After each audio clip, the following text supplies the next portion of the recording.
Hello everyone, Ace here, and today, well, we're gonna have to talk about a video made by Extra Credits that's making the rounds, and it's something quite special, really. The viewers on YouTube have so far been most displeased with this video, so we're gonna have a look at why this is the case. So let's get this started, shall we, and take it apart piece by piece.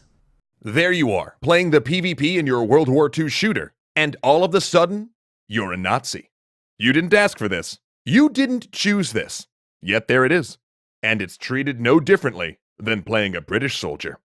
Okay, so when it comes to the intro, there are a few problems aside from the fact that it's clearly one of the cringiest things you will ever see. But let's actually tackle a few of those specific issues, shall we? For a start, despite what this video claims, no one forced this particular gamer to actually buy or play the game in question. In fact, since we're talking about Battlefield 5 very specifically, it was DICE's idea to tell us that if we don't like it, quote, don't buy it. And speaking as a longtime Battlefield fan who was not at all happy with what they were doing with this latest entry, I did indeed take that advice and not buy the game. I still refuse to play Battlefield 5 to this day, but it's not for the reasons that this particular video suggests. Which brings me to point number 2, and that's the fact that the game doesn't actually treat the two sides as exactly the same. You can actually look at this with some of the special elite characters that you can get for each side. All of the special elite allied characters, for example, are given a very heroic look to them, in terms of their art design. By contrast, some of the elite Axis characters, and very specifically, Wilhelm Frank, might as well be Bond villains. In other words, this video is already extremely misleading with its logic, and we're not even 15 seconds into it.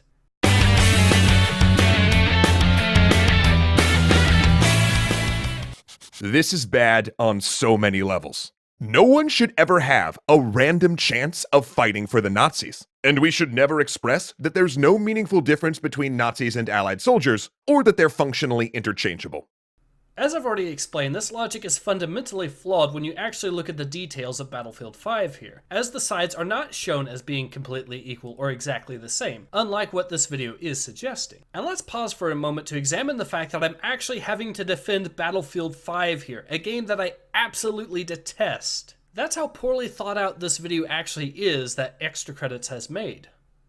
And before anyone equivocates and says not all German soldiers in World War II were Nazis, if they were wearing the swastika and are functioning as an arm of the Nazi government, then unless the game goes out of its way to tell you specifically that your particular character is not a Nazi, then they're a Nazi.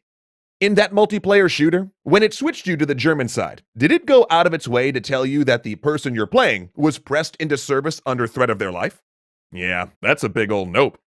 Okay, so two problems with this particular line of thinking here as well. First of all, the game does not actually have that particular forbidden image in it at all. DICE specifically kept it out of their game. In fact, DICE was also very picky when it came to what things you could actually say in the chat in the game as well. So even referring to the bad guys of World War II wasn't even allowed in that case either. Let that thought sink in. And while letting that thought sink in, let's talk about the non-elite characters that the player can assume the role of, which when it comes to multiplayer are characters that the player has specifically made themselves, not DICE. And here's why I bring this up. Since the player was the one that actually created the characters, it is actually their responsibility to provide a backstory if they feel the need to do so. And that is still only assuming that your argument actually holds any weight whatsoever. And clearly it does not. Oh, and on a similar note, let's please stop forcing people to play as terrorists as well. There you are, playing your modern shooter, and all of a sudden you're a terrorist. You didn't ask for this, you didn't choose this, and yet second verse, same as the first. There it is. I mean, that's literally the name of your side in the game. Okay, since you want to use Counter-Strike as your example here, let me be clear in saying that the two factions in Counter-Strike are not treated as the same either. The mission objectives in that game make it very clear that there's a very definite bad side and a very definite good side just by the actions of the two sides and what they're supposed to do. So they're not actually treated as exactly the same. In other words, you once again have no argument here. At least if we're talking about the game modes that Counter-Strike is most known for. We can do better than this. Even if you put aside all of the people who have had traumatic experiences with these groups, who have lost loved ones to terrorists, or who have had generations of their families wiped out by Nazis, no one should have to put on the costume of an ideology they find abhorrent without actually opting into it in your game. Once again, Extra Credits, your logic falls flat here. For one thing, they did very clearly opt into it because they bought the game. Do you not understand what consumerism is? And by making people do so, we get them to stop thinking about it, to stop thinking of the meaning behind these things. We normalize them. We make them just window dressing for entertainment. Do I even really need to counter this argument here? It's the same logic as violent video games cause violence, which is absolute nonsense. We even have evidence that disproves that theory. So the fact that you're making a similar argument here makes absolutely no sense. What makes you think, Extra Credits, that gamers will simply take what you have to argue here with zero critical analysis? Those uniforms, those symbols, become things that no longer inherently revolt us. They reduce our visceral reaction to seeing the embodiment of these ideologies. Once again, you're actually spreading misinformation, Extra Credits. That particular symbol is not actually considered a bad thing. It's still used by the actual German military to this day as their insignia. Did you guys do any actual research before you made this video? Now, does this make us totally ignore the history that comes with them? No. But for some people, it moves them from the territory of revolting to just edgy. It makes scrawling a swastika on something change from unthinkable to just dangerous. It means you might not take iron crosses all over a website as a warning sign that you should immediately leave, and if you don't leave, you might start reading and buying into hateful ideas there. It's actually quite amazing just how much fear-mongering Extra Credits is trying to pull here. I now have to wonder if this video was even meant for gamers in the first place, or if it was actually meant for people who didn't play games but are constantly terrified of them because of what they've heard in the news. But as I've said before, this video seems to be following the same line of thought as violent video games cause violence, which again, as I've said, has been disproven. It's almost like these guys are actually trying to get one of the most unpopular and downvoted videos in YouTube's history. It seems like such a small and simple thing, but it's things like this that erode our safeguards against dangers we sacrifice so much to fight. By the time you've played 100 hours of being a Nazi, their voice stabs become memes and in-jokes with your friends. By the 1000th time you've respawned as a terrorist, you're either celebrating them or making fun of them, neither of which helps the global crisis we have that takes thousands of lives every year. So what do? That's easy. Don't make them morally equivalent. Don't make there be no in-game moral difference between your Nazis and your allies, between your terrorists and your counter-terrorist squads. As I've already said, neither of these games actually make both sides morally equivalent, and therefore your argument has therefore fallen flat on its face. But you know what? At this point, just keep charging those windmills, Don Quixote. I'm sure you'll make something happen. Actually, I am going to go ahead and skip a little bit in this video, as the guy talking does ramble on a little bit for his little idea, which makes absolutely no sense when you actually think about it, and move on to his next argument. And if you decide that you need to have both sides be playable, don't make them interchangeable. Don't have players randomly spawn in as one or the other. Allow players to choose which side they're on.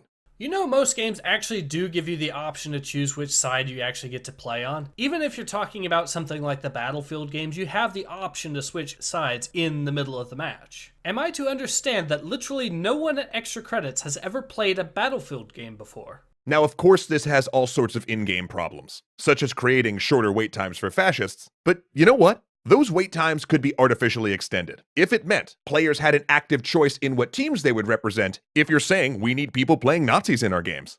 You know, despite Extra Credits thinking here that this will somehow result in imbalances on the servers, I haven't really noticed this happen myself. Certainly not in the Battlefield games where you already have the option to switch sides anyways. In fact, it's almost as if for the vast majority of players it's an utter non-issue.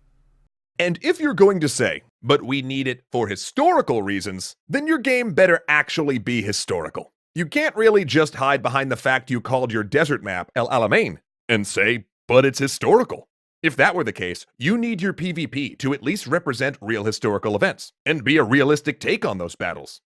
Do you want to know something I find very funny with regards to this video? It's the fact that if Extra Credits had actually made this about a year ago when the Battlefield 5 controversy was still relevant, it would actually probably be flagged as a hate speech video, if you actually think about it, because players were actually complaining about the historical inaccuracy of Battlefield 5, so much so that DICE had to actually scale back the customization options. In fact, I was one of the people that was complaining about the lack of authenticity in Battlefield 5 very strongly, I might add, and the reaction that players had received, the sheer utter contempt that DICE, EA, and game journalists all had for Battlefield fans, was and is the biggest reason why I refuse to buy and play Battlefield 5. Just let that thought sink in, that if Extra Credits had made this video a year ago rather than now, they would actually be accused by the game journalist community of perpetuating the exact sort of things that they say they're officially against in this video now.